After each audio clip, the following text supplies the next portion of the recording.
વંથલીમાં ધોળા દિવસે ચોરીની ઘટના સામે આવી છે। ઝંડા ચોક નજીક ઘરની અંદર ભરતકામ કરનાર વ્યક્તિ પાસે બે અજાણ્યા યુવકો દ્વારા ઘરમાં ઘૂસી જઈ શર્ટના ખિસ્સામાંથી અજાણ્યા યુવકોએ 1200 રૂપિયાથી વધુની રકમ લઈ ફરાર થઈ ગયા છે। ત્યારે ચોરીને અંજામ આપી દોડી જતાં બે અજાણ્યા યુવકો ઘર બહાર આવેલ સીસીટીવીમાં કેદ થયા છે। સમગ્ર ઘટના મામલે પોલીસને જાણ કરવામાં આવતા પોલીસ દ્વારા પણ તપાસ હાથ ધરવામાં આવી છે। થોડા દિવસે ચોરીની ઘટનાથી વિસ્તારની અંદર ચોકચાર મચી જવા પામ્યો છે। મારું નામ પ્રકાશભાઈ નટવરલાલ વાઢેર છે। હું વંથલી ગામનો રહેવાસી છું। હું ઝંડા ચોક પાસે મદ્રાસાની સામે રહું છું। ત્યાં હું ભરતકામ કરું છું।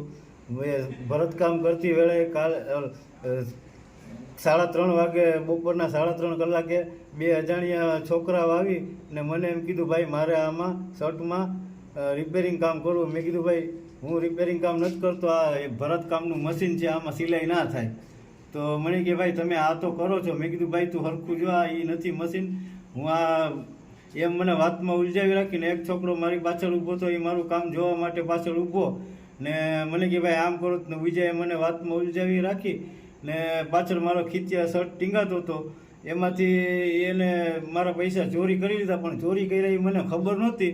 પણ એ મારો શર્ટ પડ્યો ને પછી મારા કોકડા એને પાડી નાખ્યા। પછી મને એ કોકડામાં ઉલઝાવી રાખી ને પછી હું એની પાછળ જોવા ગયો ને પછી મેં આવીને શર્ટ ટીંગાડવા ગયો। તે શર્ટમાં જોયું ત્યારે ખબર પડી કે મારા ખીચામાંથી એ પૈસા ચોરી કરીને વયો ગયો। 1400-1500 રૂપિયા હતા, એમાંથી મેં જોયું તો 1200 રૂપિયા જેટલો એ ચોરી કરીને વયો ગયો। પછી અત્યારે અમે પોલીસ સ્ટેશને ફરિયાદ નોંધાવી છે।